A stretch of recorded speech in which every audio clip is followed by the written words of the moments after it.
बिस्मिल्लाहिर्रहमानिर्रहीम। लाखों करोड़ों दुरूदो सलाम मोहम्मद मुस्तफ़ा सल्लल्लाहु अलैहि वसल्लम और आले मोहम्मद पर। मैं हूँ उमर दराज गोंदल। मैं आपको सबसे पहले क्या खबर देना चाहता हूँ, सबसे पहले खबर ये देना चाहता हूँ कि पीडीएम का मसला ये है कि बयानात देते हैं, उन बयानात से उसके बाद खुद ही मुकर जाते हैं। सबसे पहली खबर ये है कि खैबर पख्तूनख्वा असेंबली तहवील हो गई है। रात को 9 बजे जो समरी भेजी वजीर आला खैबर पख्तूनख्वा महमूद खान ने, आज सुबह उठते ही खैबर पख्तूनख्वा के गवर्नर हाजी गुलाम अली ने उसके ऊपर दस्तखत कर दिए हैं। यूं खैबर पख्तूनख्वा की असम्बली अब ऑफिशियली तौर पे तहलील हो गई है, जिसके बाद उन्होंने दोनों अपोजिशन लीडर अकरम दुरानी और leader of the house Mahmood Khan को उसी तरह से मरासला भेज दिया है कि 3 दिन के अंदर अंदर आप किसी नाम के ऊपर इत्तेफाक कर लें ताकि निगरान वजीर आला का नाम दिया जा सके। आप हैरान इस बात के ऊपर होंगे कि गवर्नर ने कहा था कि वो समरी के ऊपर दस्तखत नहीं करेंगे, लेकिन चूंकि अब सूरत हाल ये है कि हर सूरत इस मामले को मंतकी अंजाम तक पहुंचाना है और तासुर ये देना है कि देखिए हमने तो बड़ी खुशी मनाई है। सलीम साफ़ी जैसे लोग ट्विटर के ऊपर बैठ के कह रहे हैं जी जाली असम्बलियां खत्म हो गई हैं। हालांकि कोई पूछेगा नहीं, गवर्नर साहब आपने कहा था कि आप इस तरह समरी साइन नहीं करेंगे, अब अचानक क्या हुआ है? कल आपने इस्तीफे कबूल किए, वो भी चाल आपके गले पड़ गई है। इवन मंसूर अली खान जैसे इनके हामी सहाफ़ी या लीगी सहाफ़ी जो हैं, वो भी टीवी के ऊपर कहने के ऊपर मजबूर हो गए हैं कि ये बुज़दिली की इंतहा है, पीडीएम मैदान छोड़ के भाग रही है, इसके अलावा कोई चारा नहीं है। या पिलडैट के जो सरबराह हैं अहमद बिलाल, वो ये कह रहे हैं कुछ समझ नहीं आ रही कि आपने किस मंतक के तहत ये इस्तीफे कबूल किए हैं। या तो फिर इस्तीफे सबके कबूल करते, या फिर आप किसी के भी इस्तीफे कबूल ना करते, तो जाहिर बात है अब उसकी सूरत हाल का अंदाजा लगा लीजिए कि कल फजलुर रहमान ने कहा जी हम इमरान खान का मुकाबला नहीं करेंगे। आज एक और शख्सियत उनकी सामने आई, उन्होंने अपनी तरफ से बड़ी तेजी दिखाने की कोशिश की, ख्वाजा साद रफीक, और उन्होंने ट्विटर के ऊपर रद्देमल दिया और कहा जी 35 हलकों में इमरान खान ही उम्मीदवार होंगे तहरीक इंसाफ। इनका इलाज ये हमने 2 माह से सोच रखा था, सिर्फ 4 लोगों को इल्म था। सूबाई असम्बलियां ना तोड़ते तो आपको मनाकर वापस ले आते, मगर अब जिमनियां लड़ो, जिमनियां वो भी अपने आप से। गलियां हो जावन सुनिया थे विच मिर्जा यार फिरे। कहने का मतलब यह है, वो कह रहे हैं जी हमने ये महारत है कि हमने 2 महीने से प्लान बनाया हुआ था, 4 लोग उसके अंदर शामिल थे कि हमने इनके इस्तीफे भी मंजूर करने हैं अगर इन्होंने असम्बलियां तोड़ दी, तो उसके साथ ये भी करना है कि हमने क्या कि ज़िमनी इंतखाबात में भी हिस्सा नहीं। मुझे ये बताइए कि अगर आप ज़िमनी इंतखाबात में हिस्सा नहीं लेते तो मकसद क्या इलेक्शन करवाने का, इस्तीफे मंजूर करने का इलेक्शन क्या है? या तो आप कहते कि जी हमने इस्तीफे इसलिए मंजूर किए कि वो हल्के नुमाइंदगी से महरूम है। अगर वो नुमाइंदगी से महरूम है तो उनकी नुमाइंदगी करने के लिए आप मैदान में क्यों नहीं आ रहे? और रही बात कि इमरान खान अगर बिला मुकाबला भी मुंतखब हो जाएं तो आपका मकसद क्या हासिल हुआ? इसका मतलब है इस वक्त आप मजमूई तौर पर ब्लंडर्स के ऊपर ब्लंडर्स करते जा रहे हैं और आपको उस सारी सूरत हाल का अंदाजा नहीं है। और दूसरी जानिब अब ये तो हो गया जो इनकी तरफ से काम हो गया।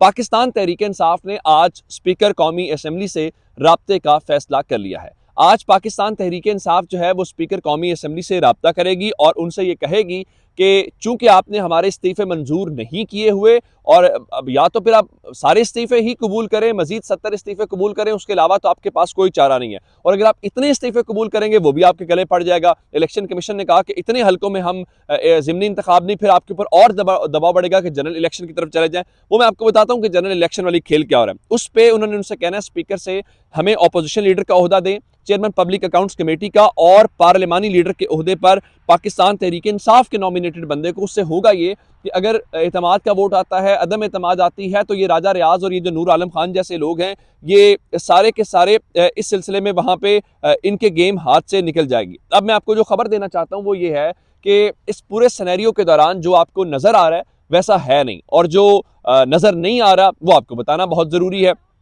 वो आपको बता ये रहा हूं कि आपको ये जो लग रहा है कि असम्बलियां टूटेगी, सबसे पहले तो फवाद चौधरी साहब ने इस बारे में ये कहा कि अगले 10 से 15 दिन के अंदर वफाकी हुकूमत से जान छूट जाएगी, और उनके मुताबिक ये ट्रैप हो गए हैं, उनकी गेम में आ गए हैं। और वो ख्वाजा आसिफ साहब जो हैं, जो अपने आप को बड़े समझदार समझते हैं, वो क्या फरमा रहे हैं? वो कह रहे हैं जी हमने शतरंज की चाल चली है, इस पर किसी को इतराज़ नहीं होना चाहिए, लेकिन शतरंज की हर चाल जो होती है वो आपके हक में नहीं जाती बल्कि आपके वो गले भी पड़ जाती है। अब मैं आपको बताना ये चाहता हूँ, चूंकि पंजाब का मामला आ गया, तो पंजाब के अंदर चौधरी परवेज इलाही ने यह तस्दीक की है कि इस वक्त पसे पर्दा मुज़ाकरात चल रहे हैं और स्टेज तैयार हो चुका है। अब सवाल ये पैदा होता है कि ये मुज़ाकरात किस किस के बीच में है। क्या इमरान खान इस्टेब्लिशमेंट के मुज़ाकरात हैं, क्या सियासतदानों के मुज़ाकरात हैं, क्या हुकूमत और तहरीक इंसाफ के मुज़ाकरात हैं।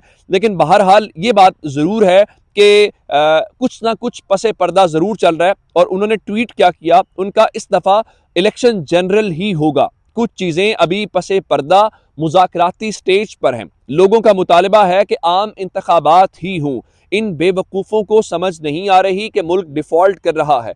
खुदा न खास्ता कहीं श्रीलंका जैसी सूरत हाल न हो जाए। ऐसी सूरत हाल से बचाने के लिए तमाम हल्के सर जोड़ कर बैठे हैं और यही फैसला कर रहे हैं आजकल।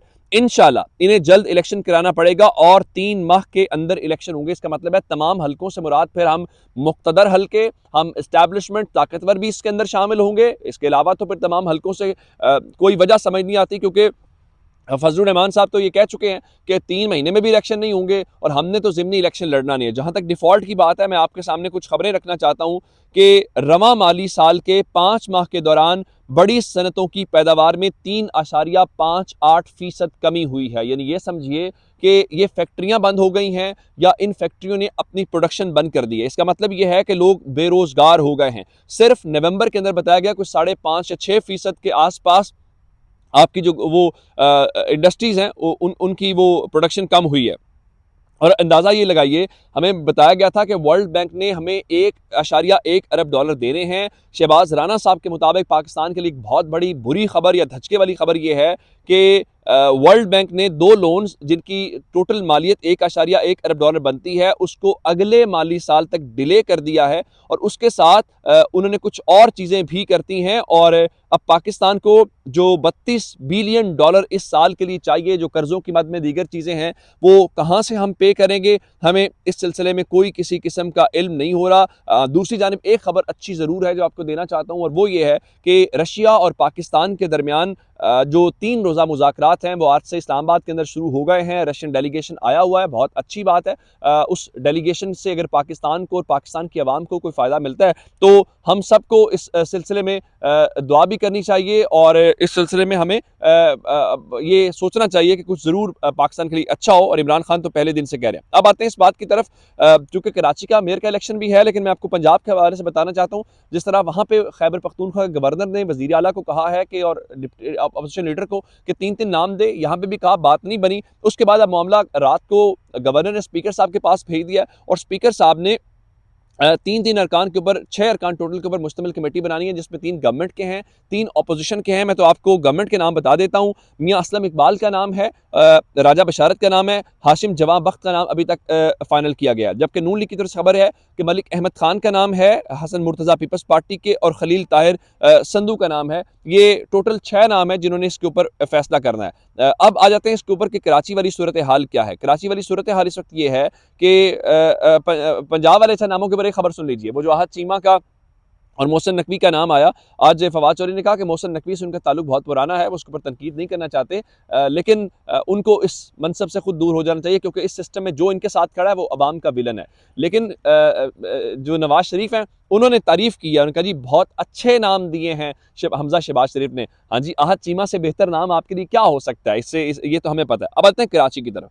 कराची में सूरत हाल ये है कि इस वक्त नंबर बढ़ रहा है। पाकिस्तान पीपल्स पार्टी के नंबर कम हुए, जमात इस्लामी के नंबर बढ़ गया।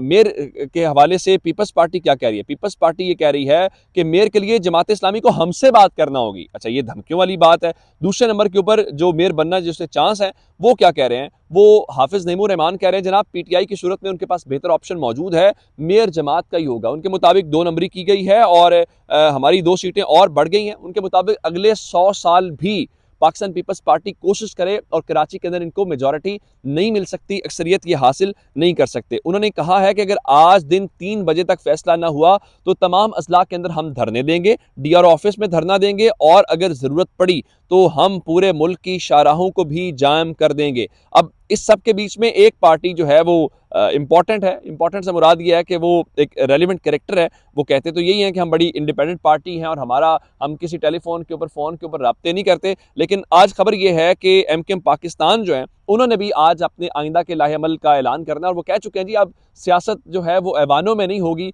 अब जो सियासत है वो सड़कों के ऊपर होगी। चलें, अच्छी बात है। ऐवानों के अंदर सियासत तो पहले भी नहीं होती, वहाँ पे तो सिर्फ आप लोग वजारतें इंजॉय करते हैं, वो शायद उम्मीद आप अब भी इंजॉय करते रहेंगे। अपना बहुत सारा ख्याल रखिएगा। खुदा हाफिज।